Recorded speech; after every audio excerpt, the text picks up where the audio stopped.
Hola, ¿qué tal? Bienvenidos a un video más. Hoy tenemos un tema muy interesante. Se trata del crimen de la casa de Aranberry, un crimen que ocurrió hace ya muchos años.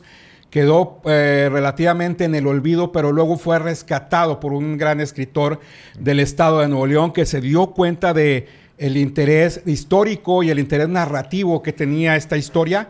Y bueno, lo rescató a través de un libro. Es un placer tener conmigo a Hugo Valdés. Hugo, un gusto. Bienvenido. Un gusto tenerte con nosotros. Yo creo que la pregunta obligada es, inicialmente este crimen estaba, como quien dice, en el olvido. Así duró durante algunos años, solo en la memoria de quienes lo recordaban, ¿no? Exactamente, Sí. exactamente. Se podría decir, ahora que usamos el términos y el concepto de esta nube digital con la que trabajamos, en la que respaldamos toda nuestra información, se podría decir que este crimen, el caso, con mayor o menor precisión, persistía en la memoria de mucha gente, no solo la gente cercana a las víctimas o victimarios en un momento dado, sino gente que vivió cerca de la casa en ese tiempo, que tuvo familiares. Entonces, no estaba olvidado del todo, pero no estaba fijo, no estaba fijado. O sea, estaba, no era masivo, vaya, el conocimiento. Sí. Entonces, me llamaba la atención. Uno como para meterme al caso, pues busco el expediente judicial, lo encuentro, veo las notas del periódico, toda la cobertura muy ordenada, muy puntual más bien, muy puntual. Pero veía yo que luego año con año ciertos medios, sobre todo la prensa, o en particular la prensa, se acordaba del crimen, sacaba una efeméride, lo reconstruía más o menos como debió ser y hasta ahí.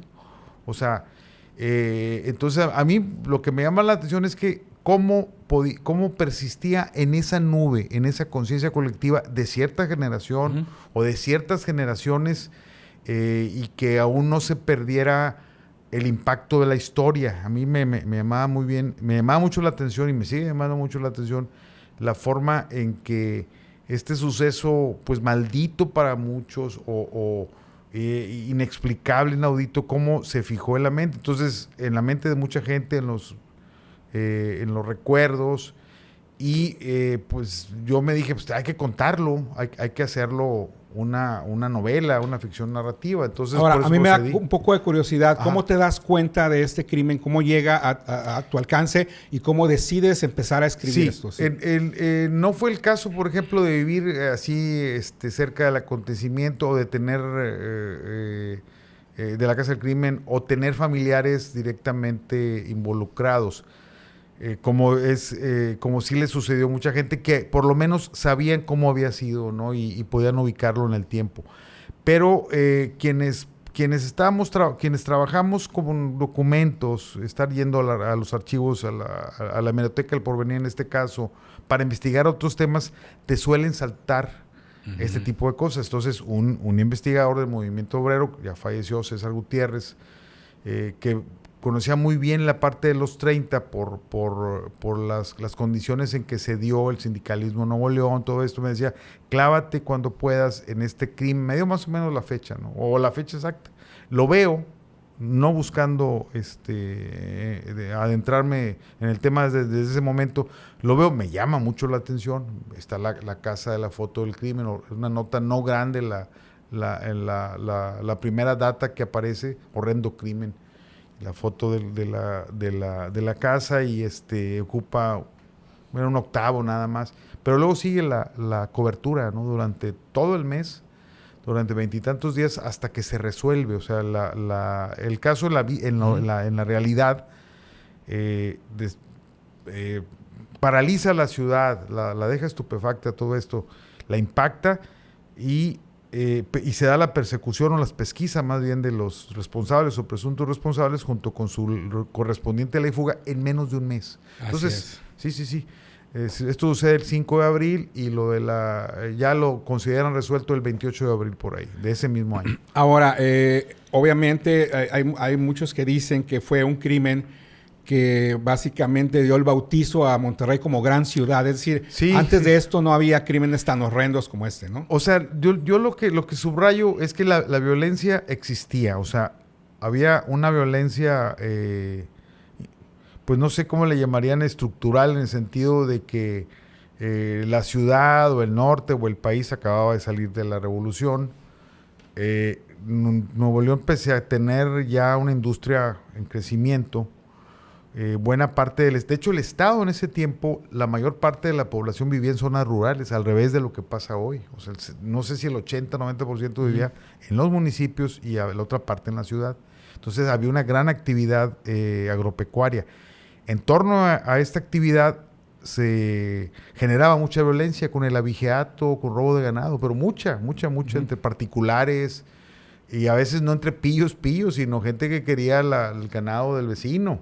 Entonces, incluso venganzas, ¿no? Venganzas y todo esto, sí había, pero ese modo sádico, ese modo así contra pobres mujeres solas, o sea, no se daba. Ese tipo de cosas era inusual totalmente. Ahora, platícame un poco de los hechos. ¿Cuándo ocurre? ¿Cómo es que ocurre? ¿Cómo es víctima la familia de don Delfino Montemayor, ahí en la calle Aramberri, en el Monterrey de aquellos años? Sí, el caso o la situación la descubre el padre de familia, esposo de la señora Antonia Lozano y padre de Florinda Montemayor.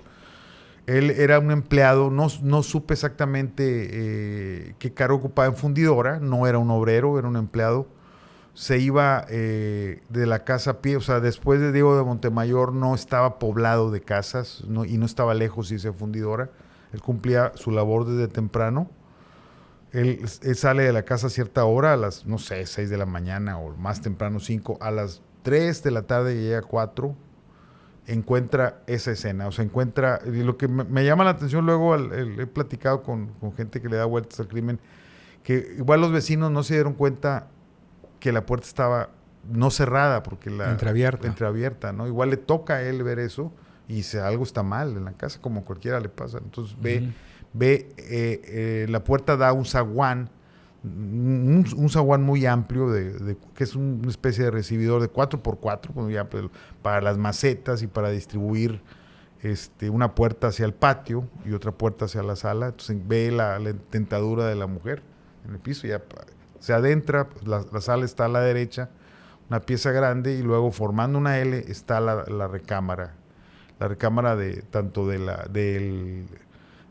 él y su esposa como de la hija, ¿no? Y después estaba la cocina, ¿no? Era la casa chorizo del centro, la casa camión del centro de Monterrey, de Saltillo, no sé si Tamaulipas se ha parecido, ¿no? Esa distribución eficaz, simple, muy simple, ¿no? Entonces encuentra ya esa escena que es terrible, o sea, inimaginable, no solo en ese momento, en cualquier época encontrar. Y se mueve, tiene un hermano que trabaja, Ismael Montemayor, que trabaja en Palacio de Gobierno, que está pues, a 2-3 cuadras, no está lejos, ya pide ayuda a la policía. Entonces la policía se presenta, pese a que tiene con la malicia natural de los cuerpos policíacos de todos los tiempos, quizá no acostumbrados a ver este tipo de cosas, y es un escándalo.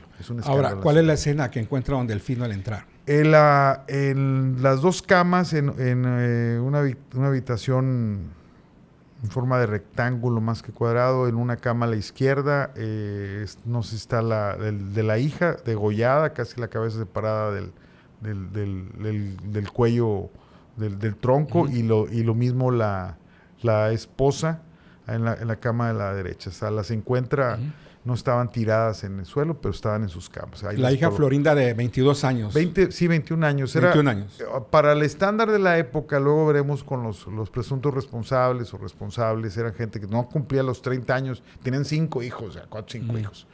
Y esta muchacha era una hija pues tardía para un matrimonio de arriba de 50 años. Para los estándares de época, pues, después supe que eso ya no lo puse en el libro, de haberlo sabido, quizás lo hubiera incluido, que habían tenido más hijos o hijas que habían fallecido, bebitas, todo eso, con el mismo nombre. Finalmente se logra una vez que es esta muchacha, ¿no? Como hija única. Sí, como hija única. Entonces esto es terrible, enloquecedor, y al grado de que cuando empiezan las pesquisas y pues se les vela al otro día en la misma casa, como una costumbre de la época también, muchos en casos de no ligados a accidentes o homicidios, pues se velaba en la misma casa, la capilla ardiente. pues era un escándalo de la gente tratando de pasar de afuera de la casa. Desde ese momento se vuelve un sitio pues de culto muy extraño, ¿no? Un sitio, dices, aquí pasó algo terrible, ¿no? O sea, como fue. Es decir, hubo aglomeración de gente afuera para ver. Sí, aunque no se les dejara, sí había vehículos, no son los vehículos que hay ahora, ni de broma, pero bueno, había circulación de vehículos. La noticia cundiría muy, muy rápido para el tamaño de la ciudad. Todo se concentraba en este primer cuadro. Ya existían más... es más, pocos años después empezaría el auge de las llamadas colonias y no las residenciales como Mitras, hasta los 40 y las demás de Vista Hermosa, sino las colonias cercanas a las fábricas, ¿no? Así es. Pero eso ya era una condición que por lo que vi 5 años después era como ya dejar de vivir en la zona privilegiada del centro del primer cuadro, donde efectivamente convivían todavía en ese tiempo ricos y pobres, ¿no? Es decir, don Delfino entonces acude por ayuda a la policía. A la policía, Yo recuerdo que tú tuviste acceso a los archivos policíacos de esa época. Sí. Llegan los agentes policíacos y empieza una investigación al estilo de aquella época, que es muy interesante, ¿no? Sí. Llegan los agentes policíacos, ¿qué es lo que empiezan a hacer? ¿Un croquis? ¿Levantamiento de evidencia? ¿Qué recuerdas haber visto? Bueno, está el plano, ¿no? El plano que están las dos camas dibujadas, es un reporte que hace alguno de los policías, las figuras de las de mujeres así aproximadas, ¿no? Manchan, dejan o hacen notar que una moneda de plata ensangrentada se queda en una de las camas, y lo otro es describen la sangre goteando de las colchón o colchonetas de las camas hacia el suelo. Entre otras cosas, que habían abierto el ropero buscando cosas y una castaña, un baúl donde tenía el dinero. Ese fue el móvil del crimen. El baúl vacío.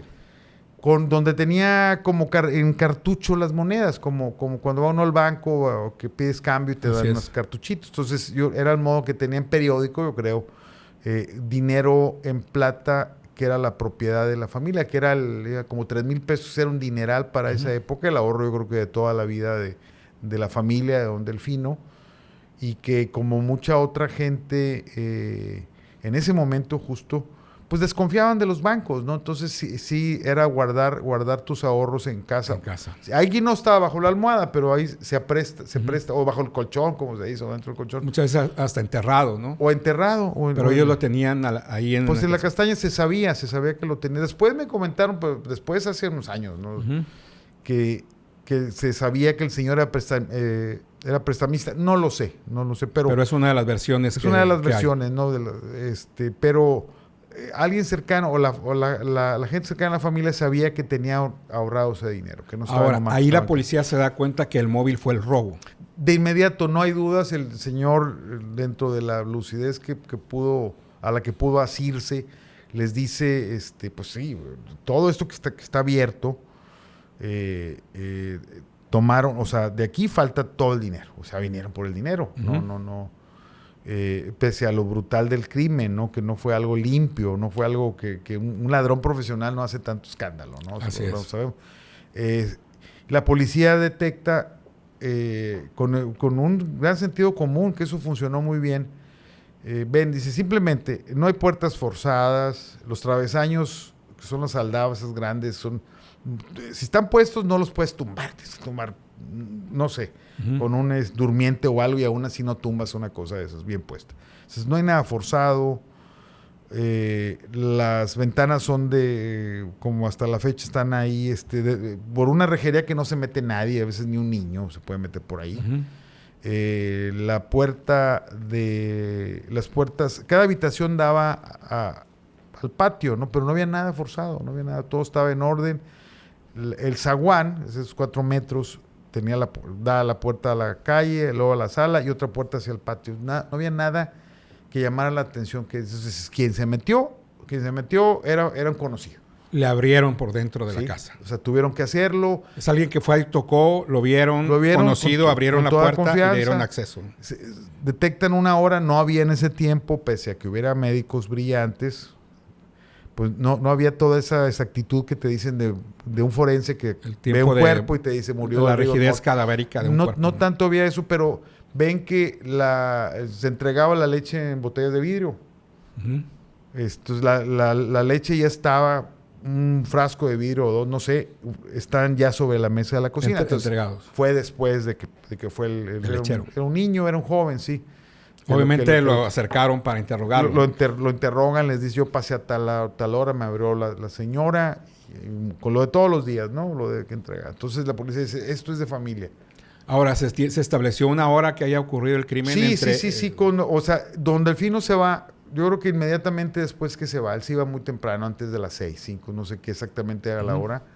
Es a la hora que él se va, yo creo que... Se va él, llega el lechero e inmediatamente después. Una cosa de minutos, como los especialistas, los médicos actuales te dicen, estas cosas, pese a lo aparatoso, la sangre, son cosas de unos minutos. No hay discursos como en las películas, ni un monólogo de uno y luego el otro, o que o sucede algo externo que extienda la atención. No, es algo que se va de momento. Ahora, no es difícil imaginar, Hugo, en base a estos hechos que estás mencionando, uh-huh, que los homicidas estaban vigilando la casa para el momento indicado para entrar, ¿no? Sí, debieron ver las costumbres, sobre todo estos hábitos. Dice, el padre de familia se va a cierta hora. Eran calles solas, había vecinos a los lados, no estaba tan poblado. Insisto, después de Diego ya no estaba, muchas veces se acaba la ciudad.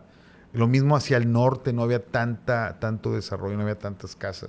Entonces contaban a favor con eso, de que había poca gente que te viera entrar o salir. Uh-huh. El chofer de taxi que piden, la única persona, no sé, creo que era originario de otro estado, era el único que no era de aquí, uh-huh, Pedro Ulloa. Lo hacen estacionarse por un costado, doblado, la calle doblado, que él no ve nada, él siempre presumió que no tenía nada que ver, aunque dice que sí escuchó que traían un costal y que sonó a cosas metálicas cuando uh-huh regresan. Ahora, antes de ir a eso... Pero, vaya, los familiares seguramente estuvieron viendo todas las costumbres. Los homicidas. Sí. Antes de ir a eso, inicia esta investigación. Me da curiosidad saber cómo, con las herramientas de esa época, pueden llegar a una conclusión, como lo dices tú, más que todo por el sentido común y la experiencia de los policías, ¿no? Sí. Sobre todo esto, dice, bueno, hay una parte que a mí me llamó la atención que dice, bueno, que otra vez, o sea, gran sentido común. Uno de los detectives, no necesariamente el agente especial que asigna el gobernador, sino uno de ellos, va a Suazo, de donde son las víctimas, porque la ciudad estaba compuesta así de mucha gente uh-huh que venía de todos, de muchos municipios, de los municipios, y le pregunta al que le llaman alcalde tercero uh-huh o al regidor, que era un lugar más pequeño que Monterrey Suazo, uh-huh, que apenas tenía una carretera de terracería, que si no había escuchado el día del crimen o un día antes, salidas inusuales de gente que fuera a Monterrey. Entonces dice, pues sí, efectivamente, dice, tal persona suele ir los días a tales y tales a dejar la leña, a venderla a Mercado Juárez. Y tal otro, me di cuenta, o sé que tal persona salió en esa camioneta y le dio ride a tales y tales Montemayor. Que era inusual. Sí, porque, claro, o si no, dice, bueno, sí, alguien del pueblo donde todo se conocía, era un pueblo muy, muy pequeño. Sí, ahorita creció por uh-huh la cosa esta de los fraccionamientos cercanos, pero la cabecera municipal no es tan grande, menos hace 92 años. Entonces dice, estas personas, estos dos cuates, dos primos, se fueron a Monterrey en la camioneta de tal persona a acompañarlo a Monterrey. Eran tipos sin trabajo, tipos ya, si no con antecedentes, eran medio buenos para nada. Entonces uh-huh está raro, ¿no? Entonces, ahí paran las antenas. Dice, estos son familiares, se pedían igual. Uh-huh.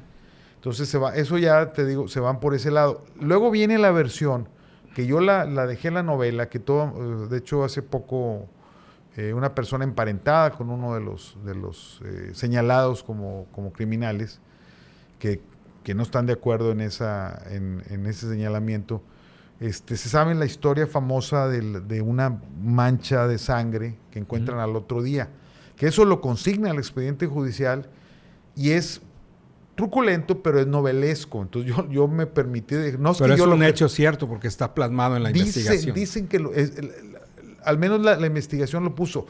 Nadie de los, tanto los autores materiales como intelectuales, nadie se hirió, no se hirieron entre ellos. Sí, hicieron esta matazón, sí se mancharon de sangre, pero no para escurrir desde desde Aramberri, Diego de Montemayor, son 8 o 9 cuadras o 10, hasta lo que ahorita sería la parte trasera de Marco, donde estaba la carnicería de Gabriel Montemayor. Entonces, mucha gente decía, incluso ahora el periodista Francisco Cerda, me tocó entrevistarlo en el 92, 93, muy amable, me dio su versión. Decía que era la gran pifia de la policía, ¿no? Que era como un invento que hace la policía para inculpar. Ya hice más seguro sobre Gabriel Montemayor. ¿Y cuál era la evidencia? ¿Una mancha de sangre? No, una presunta gota de sangre desde la casa del crimen hasta la parte como que había dejado una huella. Una huella. Bueno, pues nadie se hirió, entonces quién sabe si sería real o no. Yo la puse como algo real. Si para hacerlo no era agarrar una lata de pintura, sino la víscera de un animal, ¿no? Así es. Corazón, lo que fuera, ¿no? Ahora, Hugo, ¿qué hay de la versión de que cuando estaban los investigadores, un loro que tenía la familia empezó a gritar, no me mates, Gabriel? Eso es una leyenda urbana. Eso lo añadieron mucho después, ¿no? Eso lo añadieron no sé en qué años. Eso no está plasmado en ninguna parte. En ningún lado, porque habría salido en primera plana el perico, el perico de la Torre. Lo hubieras visto así, pero toda la página, todo. Claro. No era de color el periódico, pero no está plasmado en ninguna parte. Salen las gallinas. Ya cuando ya les dan la fuga y que se acaba la historia con un final feliz, por llamarle de alguna manera, se permite a la prensa poner una foto muy sencilla de la gallina con los pollitos de la gallina. Había una gallina que guardaban en las noches para tener huevo, tenían en el patio, entonces tenían un pequeño corralito adosado con tela gallinera. Entonces en las noches metían a la gallina en una caja de los pollos por los gatos. Entonces ya en el día la vuelven a sacar. Cuando en la escena del crimen, tanto estaba la leche adentro como la gallina. Todavía no era hora. La gallina estaba adentro también. Estaba adentro. No era hora que la sacaran. No era hora. Entonces, eso lo callan, ese detalle. Y al final, yo creo que las pocas cosas que acordaron no hablar. O sea, no hablar entre la prensa y las autoridades. O quizá no lo dijo un policía, pero que se cayó y al final ya se los dice. Mira, esto también me ayudó. Claro. Entonces, ponen la foto. Entonces, si hubiera habido ese perico memorioso, hubiera estado plasmado en la prensa de esa época. Hubiera firmado autógrafos el perico, ¿no? Entonces, está esa versión, pero sirve. Y hay otra cosa que es también novelesca, que esa nada más la señalo como conjetura. Una vez una persona que no había leído el libro, ya publicado, que sabía del crimen, que tenía la teoría de que, o había escuchado, como también había esa historia de que un niño de la casa de al lado, pues, que es una casa gemela, porque eran casas, esas dos construidas igual, para venderlas por separado, claro, que había escuchado la frase no me mates, Gabriel. Entonces, después la prensa no habla de él, o sea, sí lo señala y luego como si no hubiera hablado, y testimonios de gente que vivió la época, ya esta gente ya falleció, hablaban de que ese niño posiblemente estaba en la casa chica que tenía el sacerdote, sacerdote del Templo de la Luz, de 2 cuadras, ¿no?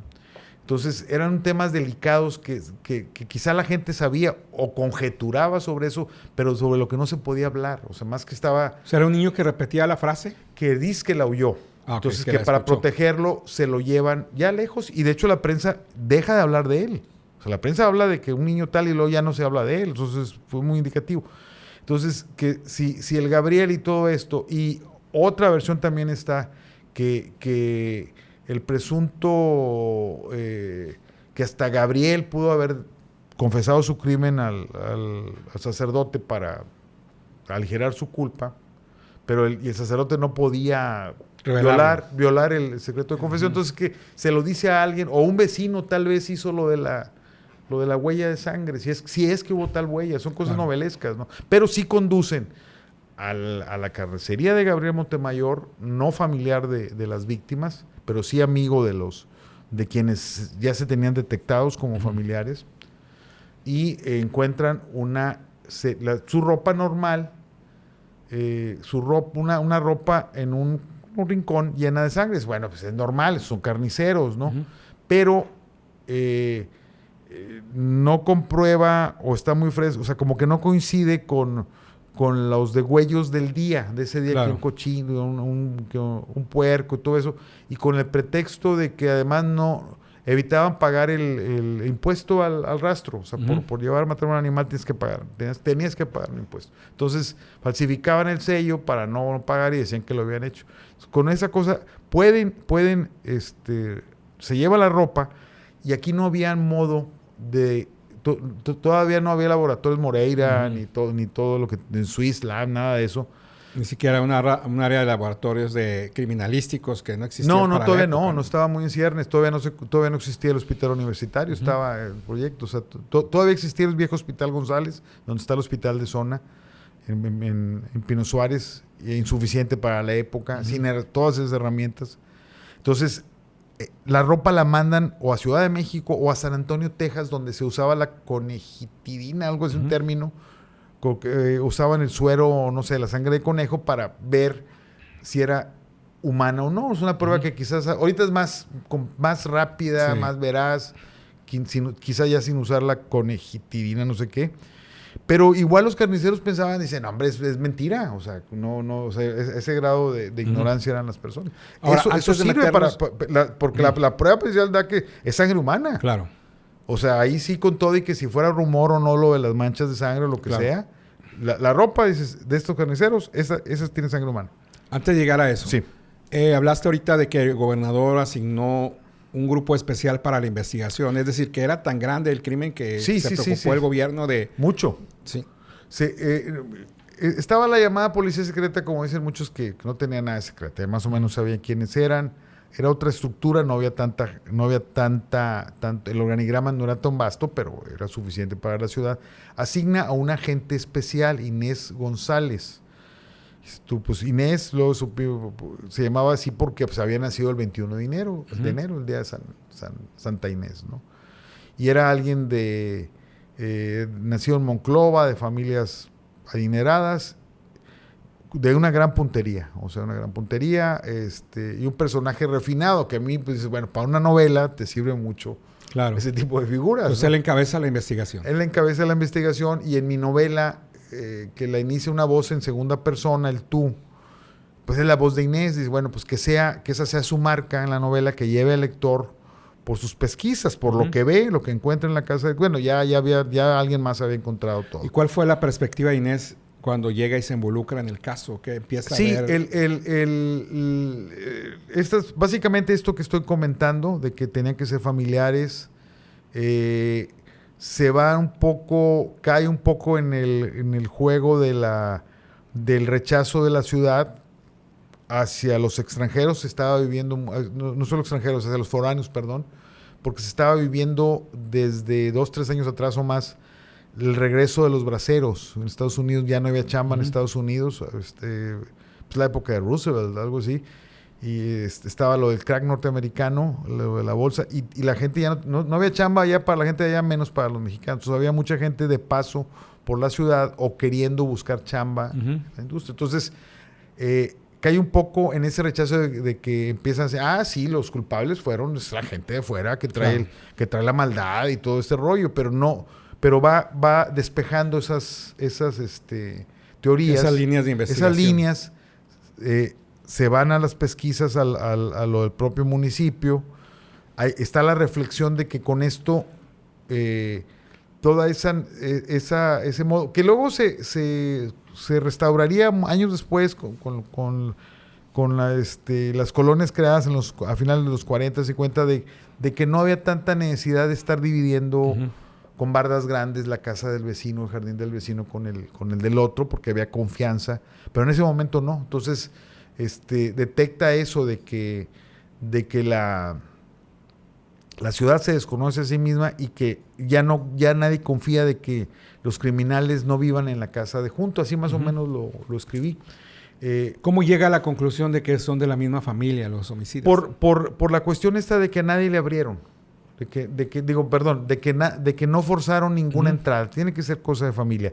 Van, detienen a los familiares. Es decir, a los que mencionó el alcalde de Suazua, sí, van y los buscan. Los buscan, los detienen, les encuentran dinero. Mucho dinero, o sea, es una porción de lo que se había robado. Ven que el muchacho, que era sobrino carnal sobrino directo de la señora y de don Delfino, Montemayor, se me fue Fernando Montemayor, ven que de inmediato le compró un vestido, no compró un vestido, que se compró unos zapatos nuevos, pagó una mula que debía, que eran 150 pesos, era mucho dinero. Compró una castaña, 2, 3 cosas que de la noche a la mañana ya pudiste comprar eso. Alguien que no tenía trabajo. Que batallaba con la cosecha, ¿no? Usaban un carretón para moverse en el pueblo, le echaba ganas, pero era insuficiente, no vivían con la mamá. Entonces ya eso los encuentran el dinero. Los convierte en sospechosos. Y encuentran el dinero, simplemente. Claro. Entonces encuentran el dinero de otro primo de él, no primo hermano, pero otro primo, un tema mayor involucrado, y son los primeros que asumen la culpa. Ahora, ¿ellos los detienen en Suazua? Sí. ¿Van por ellos a Suazua? Van por ellos a Suazua. Ya los vecinos empiezan a decir si efectivamente pues los vimos salir temprano ese día y una semana antes habían salido también. Le preguntan a uno de los familiares, un hermano de don Delfino, si le habían hecho un pago. Sí, me hizo un pago de una mula que me debía hace mucho tiempo y pues, me lo pagó. Y dice, pues qué bueno, sin sospechar que tenía que ese dinero pues era producto del crimen. Del crimen, sí. Ahora, ¿Gabriel era sobrino de don Delfino? No, Fernando Montemayor y Eliodoro Montemayor eran los sobrinos. Gabriel se pedaba Villarreal. Ajá. No tenían parentesco. Ellos confiesan y señalan a Gabriel. No, los muchachos no delatan a nadie. Fueron hasta cierto, o sea, una cosa ética ahí. Detienen a Gabriel por lo de las manchas de sangre. No lo detienen, lo tratan de tener ahí expreso mientras se dan resultados con un pretexto, ¿no? Ahora, cronológicamente, primos... Sí. Y los primos los pescan primero, no dicen. Y luego se dan cuenta, Gabriel los señala a ellos. El autor material. O sea, al mismo tiempo detienen a sus sobrinos. Más o menos, con alguna diferencia. Y también a Gabriel, con una diferencia de horas. O de días en un momento dado. Y entonces se culpan mutuamente. Gabriel, eso es terrible. O sea, Gabriel es el que culpa a los demás y se enojan los muchachos y dicen, no. Habíamos jurado que quien cayera asumiría la culpa. Pues ahora no. O sea, te voy a decir, nosotros los metimos, pero los crímenes en sí fueron de Gabriel y otro cuate, Emeterio de León, alguien de cerca de Marín, ¿cómo se llama el otro lugar? Ahorita Higueras. De Higueras. Para puntualizar un poco, a los sobrinos los pescan en Suazua. Y entonces, ¿cómo van a dar con Gabriel? ¿A él dónde lo detienen? Él es originario de Suazua también. También lo detienen en Suazua. Lo detienen acá en Monterrey. En Monterrey. ¿Y él es el carnicero? Es el carnicero, es el... Van a su carnicería y la catean y encuentran lo de la sangre, todo esto. ¿Un cuchillo? Dicen pues que los un arma cuchillos, homicida. había cuchillo. En un momento dado eso no iba a servir. Lo que sí nota ya sabían que en el caso de la señora eran heridas de un zurdo. Por el tipo de corte. Ándale, el tipo de corte del lado a lado. Sí. Entonces le pide la novela. Le pide el detective que se va a llevar carne para su casa. Y que van primero para tenderle una trampa. Sí, para ver que... Sí. ¿Qué mano usa? Usa la mano izquierda. Bueno. Le piden carne y entonces la corta con la mano izquierda. Que eso no prueba nada en ese momento. O sea, están acumulando cosas. Cuando llega el reporte, que sí duró varios días, dicen, esta ropa es de sangre humana. Pues la ropa estaba en la carnicería. La carnicería, así en un rincón o en tirada. La mandan a San Antonio, luego el análisis determina que es sangre humana, no de eso animal. Eso hace que los detenga. Entonces, sí, porque es difícil, una carnicería está llena de sangre donde quiera, ¿no? Si no pasa nada, Claro. dices, no, pues no tenías. Pero tenía antecedentes penales, había sido jefe de policía en Suazua, había querellas con otra gente de allá, pero nunca asume la culpa. ¿No? O sea, luego culpa a los primos que no lo habían inculpado hasta que bueno, pues efectivamente, o sea, no se iba a hablar de él.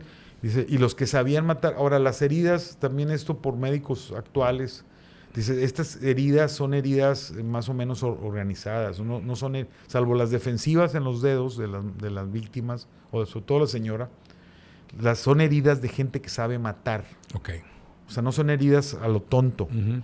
No son heridas erráticas. Entonces dice, o fue un cirujano o fue un carnicero. Pues los carniceros, ¿no? Entonces, pero los tipos nunca, los carniceros no asumen la culpa, nunca la asumen. Quizás porque no entregaron el dinero, quizás fue para dejarle algo a la familia.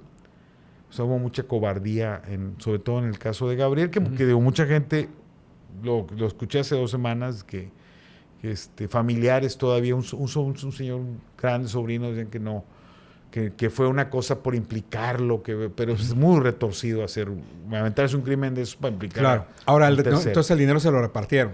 Se lo repartieron, partes iguales. Encuentran lo de los primos nada más, ¿sí? Y lo otro y no lo recuperan. Igual se los dejó los carniceros a sus familias. Hablas de carniceros, era Gabriel y había otro carnicero. Gabriel Villarreal y Emeterio de León, que posiblemente es lo más, estaba medio loco.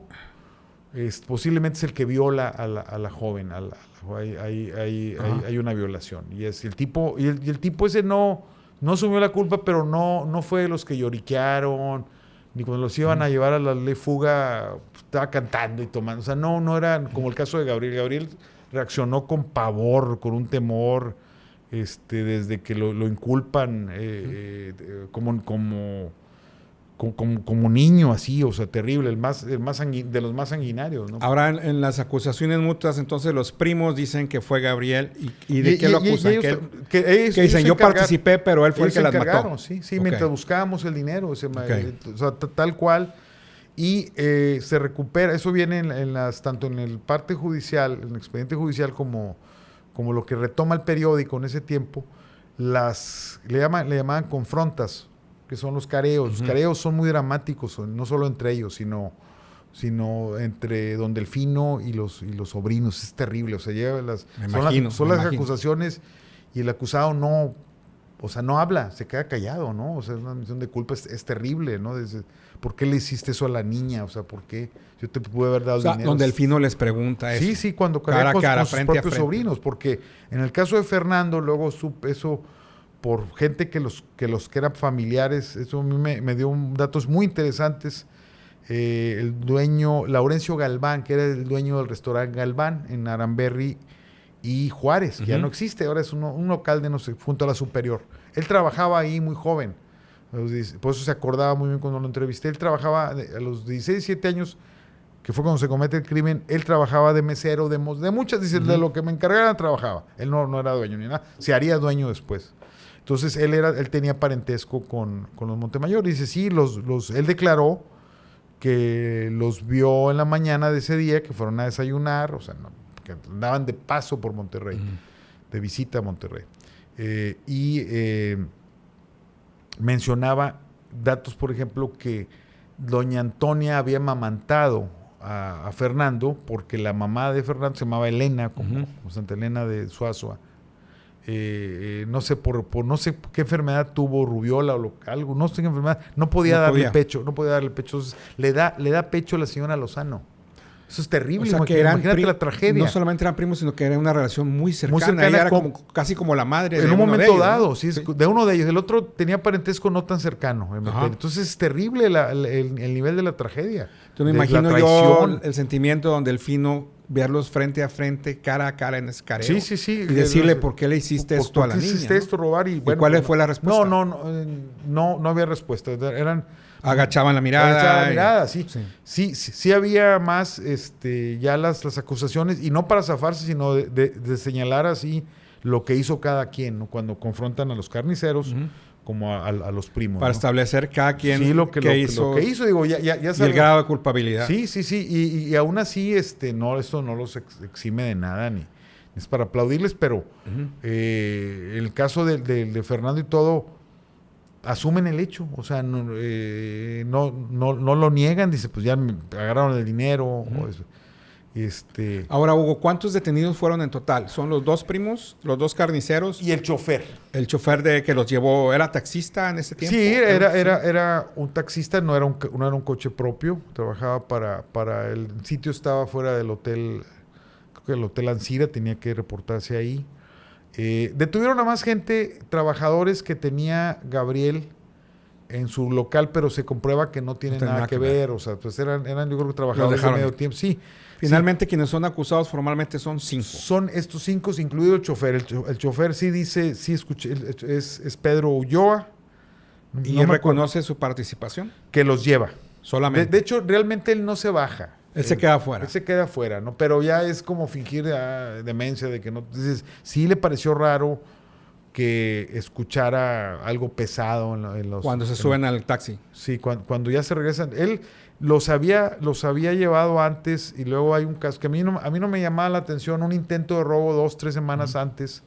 No va Gabriel, pero van los primos y va otro cuate a tratar de robar ganado en un rancho cercano.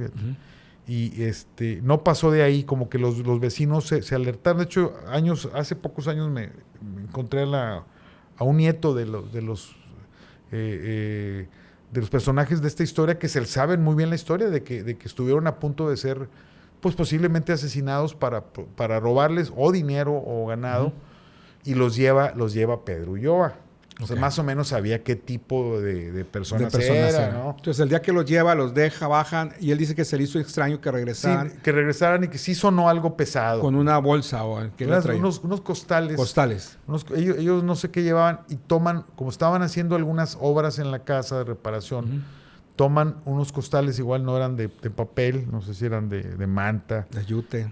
O de yute, efectivamente. Entonces los sacan y ahí echan el dinero y... Entonces se le hace raro. Él describe que era ruido de monedas. Él dice que se le hace raro, que fue lo único que notó. Y los lleva a los primos hasta Suaza, los regresa, los recoge temprano. Él no reconoce más que esa parte, como quiera. Se les inculpa a todos. Ahora, 5 inculpados. ¿Qué pasa después de esto? El gobierno tiene que dar a conocer a toda la gente enardecida que ya tiene a los culpables, ¿no? Sí. ¿Cómo? Lo sabe. Sí. Hay una manifestación días antes de la ley fuga, o sea, una manifestación. Tomaba la gente, más que ir a Palacio de Gobierno, se iban al Arco de la Independencia. Fíjate los usos y costumbres. Era el centro de reunión. Como el centro de reunión y fueron. Entonces, la prensa consigna unas 1,000 personas reunidas pidiendo un castigo ejemplar. Okay. Lo que estaba pidiendo la gente, ¿no? Días después es cuando los llevan en varias patrullas, y esto lo supe porque mencioné no lo mencioné, al señor Pedro Martínez, ya falleció. El hermano de él fue uno de los policías, que eso se lo contaba él, de eso lo pongo el diálogo que me dijo, y estaba muy lúcido el señor. Conocía a Gabriel, conocía a toda esta gente por la edad de él, o sea, lo entrevisté en los 90. Entonces, que llevan en varias patrullas muy temprano, muy temprano, a los detenidos para hacer una reconstrucción de hechos de cómo se pasaron un costal. O sea, una cosa medio ociosa, pero es llevarlos a Suazua, es llevarlos fuera de la ciudad, ¿no? Como que para que no se entorpeciera. Vamos a hacer una pausa antes de esto, porque eso ya es lo de la ley fuga, ¿verdad? Sí. Antes de esto, platícame un poco, te voy a hacer otra vez la pregunta. Sí. De cuando los exhiben, ¿no? Creo, o los exhiben después de muertos. Después. Es que eso es pavoroso. Bueno, entonces... Ni inventado fue. Te voy a hacer nuevamente la pregunta para que me platiques cómo se los llevan a la ley. Sí, claro que sí. Ok. Entonces el gobierno, ante un pueblo enardecido, decide pues dar un castigo ejemplar o mostrar que ya se tenía a los detenidos. ¿Qué pasa luego de esto? Sí, se crea esto porque hay un oficio, lo comento así, de que se practicará, no sé qué, una diligencia de careo, de confronta en Suazo. Entonces se llevan a no sé cuántas patrullas. Inés González, hay un gran tirador. Está el testimonio que digo que cito de uno de los policías de apellido Martínez, que le decía a uno de los muchachos de los Montemayor, dice, ahorita que vayamos allá, no quiero que me disparen desconocidos, mátame tú. Dice, pues, ¿cómo te voy a matar? En el camino le dice al policía, a Inés. Sí. ¿Quién se lo dice? No a Inés, se lo dice a este señor Martín, uno de los Montemayor, a lo mejor uno de los dos primos. Sí, porque los otros, el Gabriel estaba asustado, él no se merecía eso, un tipo, una psicología muy peculiar, ¿no? El otro carnicero estaba loco, les dieron de beber, algún mezcal o algo para relajarlos y iba cantando, o sea, pero uno de los primos, quizá Fernando, le dice a este señor de apellido Martínez, un policía, dice, mátame tú, dice, no, dice, ¿cómo te voy a matar yo? Y además no vamos a eso. Entonces ya sabían que... Ellos ya sabían a qué iban. Sí, o sea, te llevan fuera de la ciudad, te llevan a Suazo a una reconstrucción. Una reconstrucción de cómo le pasó el costal porque ahí no se hizo el acto delictivo, finalmente, ¿no? Entonces los llevan. Pero tenía que ser un lugar remoto, alejado. ¿no? Claro. Se maneja, lo menciono así porque se maneja tanto un oficio en el que se da la orden de que se haga esa diligencia, tanto los oficios que se generan después diciendo y que reproduce la prensa que en el momento de la diligencia gente del pueblo trató de rescatarlos a los criminales y que la policía les dispara y intentan huir y les dispara. O sea, una mentira flagrante, porque luego después ya no se sabe quiénes fueron los que iban a rescatarlos. A la gente no le importaba, pero tenía que estar por escrito. Claro, tenía que estar por escrito. Que consignarse. Entonces, cronológicamente los llevan a Suazua para una reconstrucción de los hechos y entonces ahí les dicen, córranle. Sí, llama la atención porque hay los partes forenses de los presuntos, los asesinos asesinados, incluyendo el chofer, el tipo de tiros. En el caso de dos de ellos, hay 2 tiros, dice, que se los dan, dice, este es un tiro en movimiento en la base del corazón, dice, quien les tira, no, no es un tiro a bocajarro, a quemarropa, es un tiro que algo, pero fíjate, dice, qué puntería para darle en la base del corazón tanto a este como a este. Dice, este tiro acá en la nuca, es así a 1 metro de distancia, es una ejecución, que igual han sido minutos, no tardó nada, y por tener esa privacidad, ¿no? Pero luego resulta que hasta pareciera una cosa simbólica, como regresar a lo malo a la tierra de donde salió. Claro. La mayor parte eran de ahí, salvo uno que era pues de ahí de Higueras, ¿no? Entonces ya los regresan, los matan allá. Los matan tempranito, al pie de la loma de la Cruz, que está a la entrada del pueblo. Pues, está el panteón ahí, algunos de los criminales están ahí. Entonces, y los regresan. Los matan bajo el pretexto de que trataron de huir y que la gente los quería. Que una gente que encapuchados que salieron, que luego se fueron, esos no los siguieron. ¿De dónde? Pues, ahora, Hugo, recuérdame un poco, ¿en ese tiempo no existía la pena de muerte? ¿O por qué deciden hacer la ley fuga? Eso me lo explicó, me encantó que después de publicar, un abogado, en una presentación que se hizo en la UR, me gustó mucho esa presentación, fue hecha por los propios alumnos y participa el maestro, no me acuerdo el nombre, la verdad, que dice, sí, efectivamente había pena de muerte, pero antes de eso ya lo había puesto en el libro. Le preguntaba yo otro amigo, ¿por qué no la ejercieron? Porque no había ¿cómo se llama? La aceptación unánime. O sea, 2 de los primos Montemayor sí lo habían aceptado, los carniceros nunca lo aceptaron. Entonces no podían matar a los 5. Ajá, entonces para no complicarse, a los 5, y el chofer pues decía, pues yo los llevé, pero nada más, ¿no? Entonces para no complicarse... Y para que la justicia fuera pareja, decidieron la ley fuga. Efectivamente, pues sí había la pena de muerte, la pudieron haber aplicado, en caso de que hubieran encontrado también la prueba del dinero. Claro. Digo, que lo guardaron muy bien, ¿no? Pues pensando en las familias, ¿no? Pensando en dejarles algo. Entonces se opta por la ley fuga, que ese es el castigo ejemplar que la gente quería. Claro. La gente estaba igual de bárbara. Tenía que haber un mensaje también, no solamente que estuvieran en la cárcel. En la cárcel, y no querían eso. Entonces, aparte un mensaje para que no volviera a ocurrir, ¿no? Básicamente. Es esa lectura, como si eso ya salvara todo. Pues claro que no es así. O sea, como que ya se acabó ya eran este tipo de historias, se acabó la maldad de Monterrey. Pues no es así, pero era lo que la gente quería. Entonces, ahora, explícame un poco de en esa época qué era la ley fuga para muchas. bueno, pero la ley fuga es, no sé si venga del porfiriato o incluso antes, ¿no? Es alguien que ya sabes que vas a aniquilar, a ejecutar. Puede ser un enemigo político o un criminal imperdonable. Le das la opción de que se vaya corriendo, que se salte la barda o donde esté, lo cual no va a poder hacer, para que huya y justifiques tú que lo ejecutaste. Así en el es. caso de con arma de fuego, ¿no?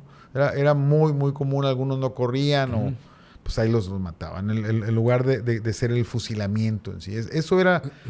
Y se los dan, te digo, yo creo que en un par de minutos y justo en el lugar donde ellos, la mayor parte de ellos eran, ¿no? Quiero imaginarme, se quedan los 5 muertos, los recogen. Los van a recoger. Y los llevan a un lugar más público para que la gente... Los regresan a Monterrey temprano, muy temprano, y se contaba entonces, ya en los últimos años, del Hospital González, un edificio muy bonito por las fotos. Ese edificio se construye, se termina en 1860, con Gonzalitos como titular. José Eleuterio González. José Eleuterio González. Era un hospital en toda forma en 1860. Para quienes nos ven en otra parte, un médico muy reconocido en el estado de Nuevo León. En Nuevo León, época, ¿no? nacido en Guadalajara, pero hijo adoptivo de Monterrey. De hecho, el hospital universitario es el hospital universitario José Eleuterio González, un tipo muy, muy inteligente. Era un gran moderno, muy culto, verdaderamente culto. Este hospital se termina hacia 1860 en la Estaba época... en el centro de Monterrey. En el centro de Monterrey. En ese tiempo estaba alejado incluso. O sea, está en lo que hoy es a 2 cuadras. La Alameda ya existía. En época de Vidaurre era el doble la Alameda, muy bonita. O sea, por como te la ponen en mapas. Era muy, muy grande. Agreste en un momento dado. Estaba cerca de ahí, incluso se podía considerar que estaba en las afueras si el centro de la actividad estaba más hacia Padre Mier, hacia Zaragoza, esas partes era donde estaba toda los edificios públicos, ¿no? Ahí estaba Palacio de Gobierno, no el actual Palacio de Gobierno. El hospital estaba cerca de Pino Suárez, la Alameda, por eso. Estaba por la Alameda y era un lugar... penal ahí también, ¿no? Es donde estaba el penal, efectivamente. Fue una estupidez el penal era de la época, es así, del porfiriato, de 1900 y feria, de inicio de siglo. Entonces, era un edificio muy en forma para 1860, más no para 70 años después, ya estaba cayéndose. La avenida Pino Suárez topaba ahí en una ciudad todavía pequeña en el 33, o sea, ahí topaba, o sea, no llegabas al río. Ahí topaba, y ahí mismo estaba la escuela de medicina. Se hacía una especie de... como si fuera un casco de hacienda con un patio interior, una pequeña alameda interior, y estaban enfermería, no sé qué más, aparte del hospital. Era los policías el lugar... deciden llevar a los ahí, cuerpos de los se los llevan al anfiteatro, porque porque había un anfiteatro también. Era algo en forma, pero ya rebasado para la época, pero era lo que se tenía. Entonces los llevan ahí y la gente empieza a visitarlos. La gente estaba al tanto de lo que estaba pasando. Los pusieron en un lugar público para que la gente los viera. Los ponen ahí y ya no dan abasto con tanta gente. Afuera del hospital. Los sacan del anfiteatro del hospital, tenía su anfiteatro en forma, y los sacan en los jardines que había atrás entre la escuela de medicina, en esa parte. Entonces los exhiben públicamente, les ponen cal, una cosa así. Y es una cosa impresionante de visita de ciudadanos con niños. O sea, llevándolos de la mano así, miren lo que pasa cuando se hacen cosas terribles. Era un escarmiento público, ¿no? Que les escupían, eso me lo platicó alguien que le tocó, si no ir personalmente, saber de alguien que lo hizo, hasta que seguía haciendo la romería, una romería todo el santo día. La gente pudo comunicarse, o sea, no había internet, sí había radio, pero los teléfonos, no todo el mundo tenía teléfono. O sea, la gente estaba al tanto de esta historia.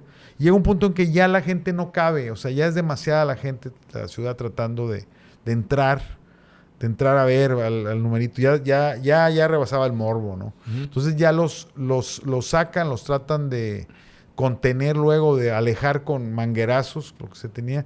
No lo consiguen. Tratan de dispersar a la multitud. Y como quiera, desisten de eso, los dejan y hasta cierta hora ya se acaba ya el numerito en la noche, ¿no? Y ya se ponen a disposición de los familiares los cuerpos, ¿no? Que los recojan a cierta hora ya para que hagan, pues ya cada quien sus entierros, ¿no? Pero esa historia, o sea, la dio la ciudad, se gestó en la ciudad, nadie se le ocurrió inventarla, ¿no? Claro. Eso es terrible. Y ya con eso, la percepción es que se acabó el mal. Se acabaron los crímenes sangrientos. Pues no es Sin cierto. pensar que era el inicio de, sí, exactamente, de una ciudad grande, ¿no? Efectivamente, con todos sus males. De las famosas ciudades exitosas. Una ciudad exitosa que, pues porque tiene trabajo, porque tiene opciones de vivienda. Hay más dinero. Dinero todavía no se creaba. Se acababa de crear la universidad, o sea, pero ya se estaba disparando la ciudad, o sea, creciendo. Entonces, esa es la paradoja, ¿no? de estas ciudades y de una historia así, ¿no? Ahora, Hugo, ¿en dónde terminaron sepultados ellos, los 5? Mira, no, en lugares distintos. De hecho, Gabriel no sé si estén allá en Suazo, es lo más probable. Es lo más probable, no lo he visto. Los primos creo que están aquí, o sea, hay gente que ha buscado el paradero de los Montemayor, pero no, lo más probable es que se fueron... Perdón, la familia victimada, las señoras están aquí en Carmen o Dolores.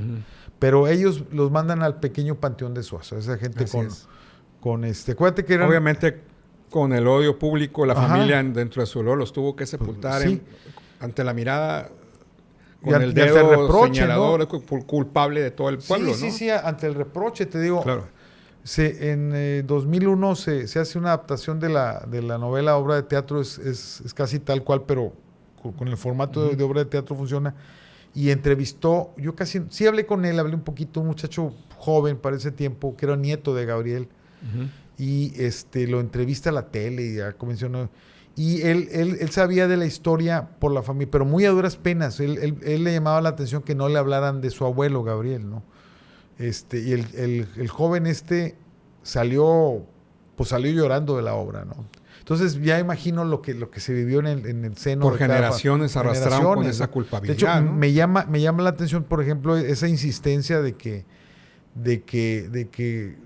como había crímenes entre las familias de los Santos, que eso lo menciona en el libro, como los Villarreal, por el control del pueblo, vaya, el control del municipio, del ayuntamiento, ¿no? Entonces, que por robarse o por quedar mal, pues se mataba, no de esta forma, ¿verdad?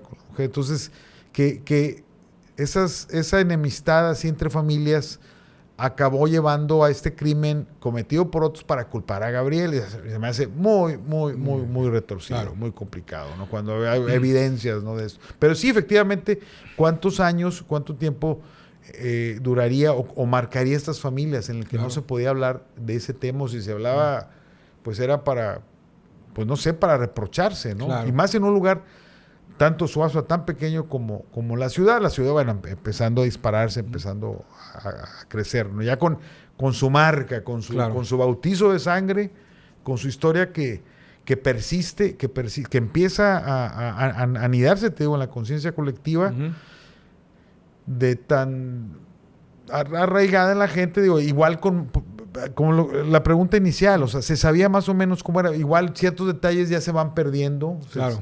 Hay un trazo general de la historia, da pie a que señala lo del perico, hazme el favor. Claro. Ya como un chiste, aunque la gente no lo vea como chiste, hay gente que te dice, yo me sé la historia del crimen. Y todos mencionan lo del perico. Y te dicen, mire, claro, no, y el perico delator, el perico memorioso. Gracias a él, es obvio que no. Ahora, Hugo, el otro lado de la moneda, ¿qué pasó con don Delfino Montemayor? Obviamente, sumido en la tragedia, perdió a su hija, a su esposa, toda su familia, queda solo en su casa. Sí, queda solo. Creo que ya no vuelve a vivir. La novela se acaba con la ley fuga y con la exhibición de los cuerpos. Ya no va más, salvo algún salto al futuro inmediato de ese. Pero después me entero que don Delfino, que era fue un paciente del doctor Camelo en el psiquiátrico, sí, que era una amiga o conocida de mi mamá, le platicó por esos años que era muy delgadito, si se ven las fotos, que era una persona tranquila, muy pacífico, pues que se entiende que quedó mal, que la casa no queda deshabitada, se renta. No sé si mientras estaba él todavía bien, pues pasaba por la renta tanto tiempo que ya no vuelve a meterse. Contra lo que se cree que la casa estuvo abandonada por décadas, no fue así. Hay gente que cuando se empieza a abordar todo este tema, que se difunde más gracias a los medios, o sea, se tienen, así como se vuelve a sacar lo del perico, también se sabe los nombres exactos de cada personaje, lo que pasó más o menos, ya con más exactitud. Entonces, gente que vivió en la época compartía fotos, dice, bueno, mi familia vivió ahí 10 años, se rentó, y dice, si jugábamos en el patio con la... Nunca oímos nada, nunca escuchamos lamentos ni nada, o sea, por el lado sobrenatural, ¿no? En el que otros se detienen, ¿no? Entonces, la casa se ocupa, y no sé por qué se deja eso apenas la familia, heredan la casa primos Montemayor, que de repente, pues, para no ser molestados sobre la historia, pues la dejan de rentar, no sé de qué tiempo. Yo me acuerdo cuando yo empiezo a escribirla, incluso antes, y que veo que ya ubico la casa del crimen, antes de empezar a escribir, pues la ves y estaba sola la casa, ¿no? Estaba sola todavía, el sillar recubierto con el enjarre, pero estaba cerrada. No sé desde cuánto tiempo atrás, pero no fue desde el crimen. Así es. No fue desde el crimen. Yo recuerdo mucho, yo trabajé en Televisa un tiempo y revivimos la historia, claro. Que hablamos contigo, pero lo revivimos en torno luego de algo que decían los vecinos sobrenatural. A ver, ¿qué es? Siempre está, la historia siempre está rodeada también de cosas sobrenaturales que están en el colectivo. Naturalmente por la naturaleza del crimen, ¿no? Tú, yo sé que eres un hombre de letras, que te atienes a los hechos, pero hablando de esto dentro de las personas con las que hablaste, ¿alguien te contó algo sobrenatural sobre el lugar? ¿Algo sobre...? ¿O simplemente es como el perico, que es una leyenda? No. O sea. Traté de narrar el caso tal cual fue. No. Soy creyente, pero no metí nada de... ¿Pero te enteraste de algunas cosas que te hayan contado anécdotas? Con la apertura del restaurante, sí. Okay. Con la apertura del restaurante, sí, gente cercana. De hecho, no me lo estaban contando a mí, lo estaban platicando entre ellos, que eso a veces son cosas más confiables cuando alguien está no siendo entrevistado, sino que estás contando a alguien más lo que te pasó ayer o cualquier día. Entonces, que sí de sentir algo extraño, presencia. La energía presente, ¿no? Famosas, un día atrás, 2 días atrás, esos días que se abrió, ¿no? He entrado muchas veces, como sabes, para fotos, para entrevistas. Logré entrar a la casa, ya que sale la novela, tenía una cerradura antigua que no se podía abrir. Se les ocurre poner una cerradura moderna y alguien no batalló en abrirla. Y entro a la casa, cuando todavía estaba en muy buen estado, y veo una casa como del centro como cualquier otra, ¿no? De hecho, con las contraventanas estaban cerradas, estaba todo en muy buen estado, lo de madera, no está cayendo nada. Pero no percibí nada, o sea, no... Yo te puedo decir que he ido 2 veces a la casa. Una vez en aquel tiempo, cuando sacamos la noticia, fuimos en la madrugada, ingresamos, estaba abandonada totalmente y pues no vimos nada. La segunda vez que fui, esa hora que abrieron como un restaurante, que fui y recorrí las recámaras, etcétera, y tampoco, pero lo que sí te puedo asegurar es cierta energía que se siente en el lugar. Tal vez producto de lo que ocurrió ahí, ¿no? O muchas veces puede ser hasta sugestión, ¿no? Pero... Sí, no, yo te insisto, yo separé esas dos cosas, al contrario. Esas dos, esta cosa personal de ser creyente, incluso con gusto por las historias de fantasmas, todo eso, pero aquí no me metí en absolutamente nada de eso. Y lo otro es que incluso gente que se ha acercado o a la casa en distintas épocas, sí te habla o de esa vibración o de esa energía. Yo no la he sentido, o sea, digo, fue una cosa de insistir en hacer una presentación ya que se había abierto, ya que era un lugar público. El poder presentar el libro, ya yo sé que es una cosa muy extraña, ¿no? Presentar un libro de la historia terrible que sucedió en ese mismo lugar. Sí, ¿no? Sí, cuando estaba ahí le decía yo a Toño Ramos y a los editores, decir, oye, estamos haciendo esto. No estaba con culpa o con de aprovechar del hecho, ¿no? Por la memoria de los muertos, ¿no? Pero posiblemente pues sucedió, ¿no? Es un hecho ya histórico que hay que consignarlo, ¿no? Sí, o sea, claro. no olvidarlo y acotarlo y precisarlo, ¿no? Así es. Yo recuerdo la única anécdota, el único testimonio que a mí me han contado de primera mano fue una vez que hablé, cuando esa época que revivió el caso, sí, una señora que me habló por teléfono para contarme que ella había sido de los últimos inquilinos que habían estado ahí. Okay. Y que ellos se habían ido luego de que durante varias noches les tumbaban todos los trastes de la cocina. Platos, vasos. En la noche se oía donde los tumbaban. Entonces estuvieron ahí solo unos meses, decidieron dejar la casa y fueron los últimos que vivieron ahí. De ahí en adelante la casa siguió abandonada, ¿no? Entonces... Esa no me la sabía, tiene sentido. Y es el único testimonio que yo de primera voz lo he escuchado. Lo demás son rumores, Son rumores, sí, ¿no? Sí.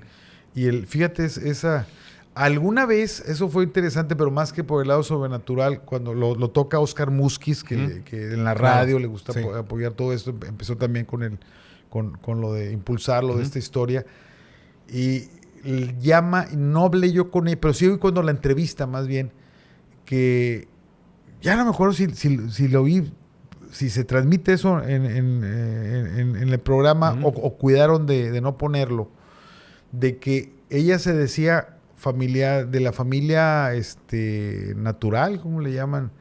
De Gabriel, que decía así que... La familia biológica. Sí, otra familia que tenía. Usted digo que eran muy prolíficos para las familias. Entonces, que llegan a vivir, o sea, que la casa donde vivieron un tiempo, que se compra con el dinero del robo, ¿no? O sea, no la familia con la que estaba. De hecho, cuando muere Gabriel, cuando pasa esto, la esposa estaba, que le llaman de dieta, tenía un niño recién nacido, ¿no? Pero de la otra familia que tenía decía que hasta con el producto del robo compran una casa. Una casita cerca de calle Colombia, no me acuerdo exactamente, pero con cierta culpa, admitir, ¿no? Entonces lo que da sentido de que esta gente sí tuvo que ver y pues fue una manera de dejar un patrimonio a alguien, ¿no? Del proyecto, ¿no? Pero te digo, en ese aspecto no tocó después... Ya había publicado el libro, pero a finales de los 90, de gente que rentaba en la casa de al lado, no la que es igualita a la mano derecha, sino la otra, y que rentaban ahí para tocar música, para ensayar música, y que no, pues estaban hasta la madrugada y no les tocaba escuchar nada. Bueno, pues son cosas... Cada quien tiene su versión. Tiene su versión, ¿no? Ahora, ¿qué análisis le das a esto? Es decir, una ciudad... pacífica en ese tiempo, ocurre un crimen como la ciudad se convulsiona, se aterroriza y bueno, a la fecha ocurriría un crimen como este y tal vez no pasaría nada. Desgraciadamente lo vemos ya esta cosa, estos crímenes, no sé si llamarles administrativos o ligados al tema de la droga, de la distribución, en muchos casos, no quiero decir que en el que si no con este sadismo de las heridas con arma blanca entran a cualquier lugar y con armas de alto poder porque es más práctico, más rápido, les permite huir, acaban con familias enteras, niños incluidos, terrible. Entonces eso fue el crimen último, ¿no? Pero para esa ciudad, si no violenta, bueno, relativamente pacífica, pero sobre todo confiada. Era una ciudad confiada en sí misma, confiada en los vecinos, porque de alguna manera todo el mundo se conocía. Me llama la atención en esas declaraciones que te digo, esas confrontas o careos que le dice Gabriela, o cuando le pregunto, ¿usted conoce al señor Delfino? Y dice, no lo conozco. Entonces ya dice Delfino, ¿y cómo sé que te llamas Gabriel? Que eres hijo de tal y tal, que estás casado con tal persona. O sea, dice, todo el mundo más o menos se ubicaba, ¿no? Como en ciertos pueblos todavía, ¿no? Entonces, había esa cosa de saber más o menos de dónde procedía cada persona, y eso creaba ese manto de confianza que se perdió desde ese momento, ¿no?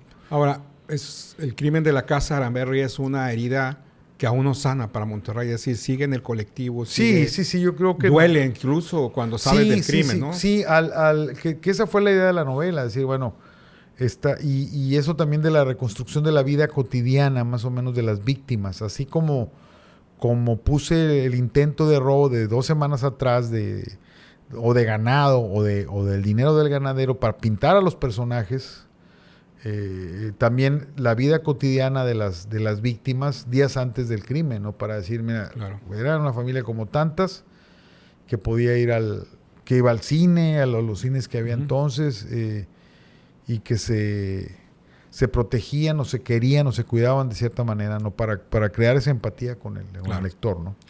Hugo, pues bueno, es importante mencionar que toda esta historia está plasmada en ese libro del que hemos hablado. Aquí está El crimen de la calle Aranberry, que usted lo puede conseguir en las diferentes librerías, ¿no? O por Mercado Libre, todas estas plataformas, ¿no? Que es más directo. Un libro sumamente interesante que habla de todo esto que hemos estado platicando y obviamente tiene todos los detalles de esa época. Sobre todo. Así es, de toda esta investigación exhaustiva, tan profesional que hiciste, Hugo. Y bueno, es un placer. Muchas gracias por esta entrevista. Muchas gracias por la Te invitación. agradezco bastante que hayas venido. Bueno, es la segunda entrevista que hacemos aquí en el estudio. Bueno, encantado de haberte tenido y que hayas hecho un lugar en tu agenda para acompañarnos. Muy amable. Y recuerde usted en suscribirse al canal para tener más contenido como este. Cada vez también tiene que darle a la campanita para hacer clic en la campanita para que le aparezca una notificación cada vez que subimos un contenido de pláticas tan interesantes como la que hemos hecho el día de hoy sobre el crimen de la casa de Aranberry. Nos vemos en el próximo video.